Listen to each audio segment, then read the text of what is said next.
Hi, this is Michelle Hardy from Ruby's Daughter. This is our second episode. What I want to talk to you about today, our topic for today, I should say, is talking about release, receive. Let me go back. Release, receive, and growth. Okay. So I'm not sure if all of you know how I got to my transformation point. It was through uh, relationship, which is my nemesis, or which was my nemesis. But there were a couple things that I realized as I was going through my transformation. Let's talk about release. Um, I realized I was holding on to a bunch of stuff, a bunch of ideologies, methodologies, just things that didn't serve me. Things I had picked up either from, uh, whether it be my mother, she told me something and maybe it worked for her, but I wasn't sure of how it was going to work for me, or maybe it didn't work for me, but I was still holding on to it. Um, Release of other people's judgments about me, how they feel, which really doesn't make a difference. How another person feels about you, it makes a difference on how you feel about yourself.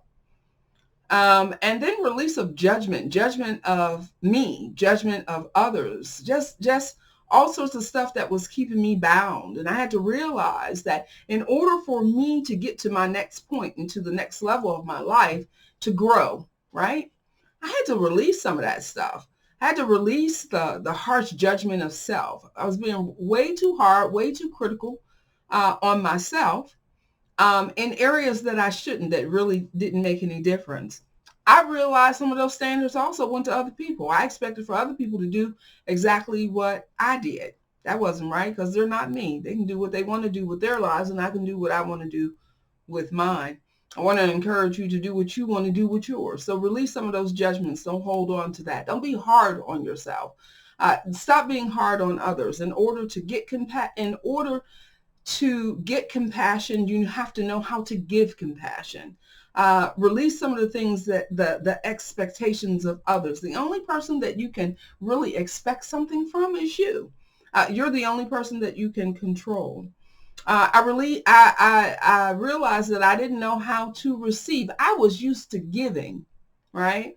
So when it comes to a person, uh, it comes to a person uh, giving me something, I didn't know what to do with it. I remember I was dating a guy, and we had went to the casino, and he won, and we were hanging out and having a good time, and his winnings was his. I never expected for him to give me anything, but he gave it to me. And I promise I had one of the silliest looks on my face, as if to say, well, what the hell is he giving me this for?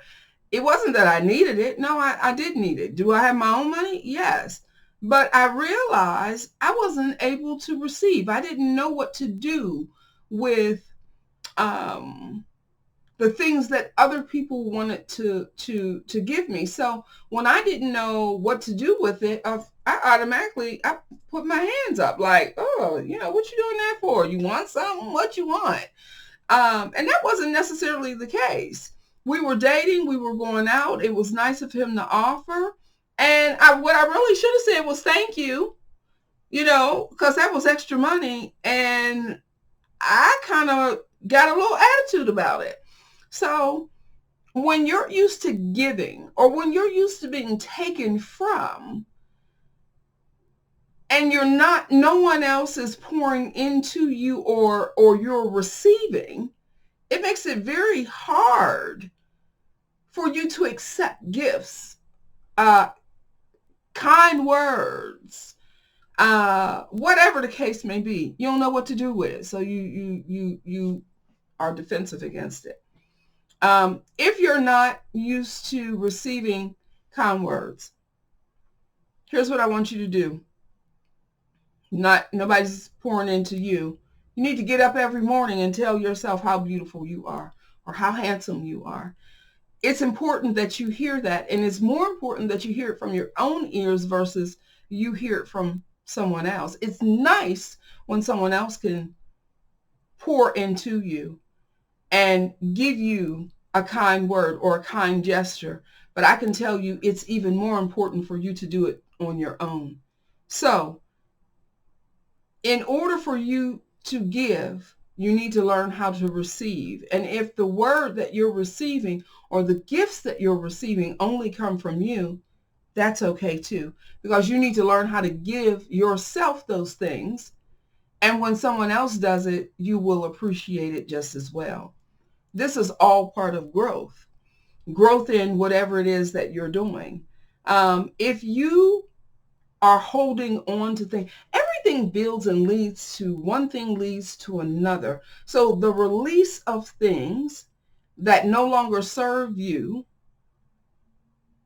halt your growth.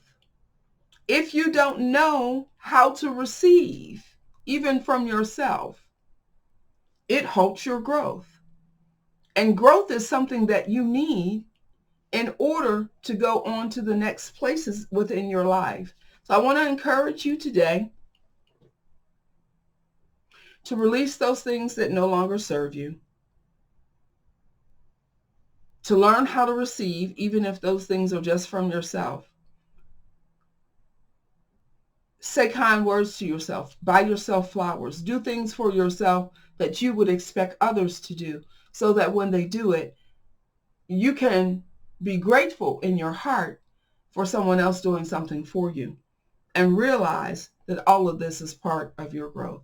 I hope that this has been something that helps you along your journey. I know it definitely helped me along mine.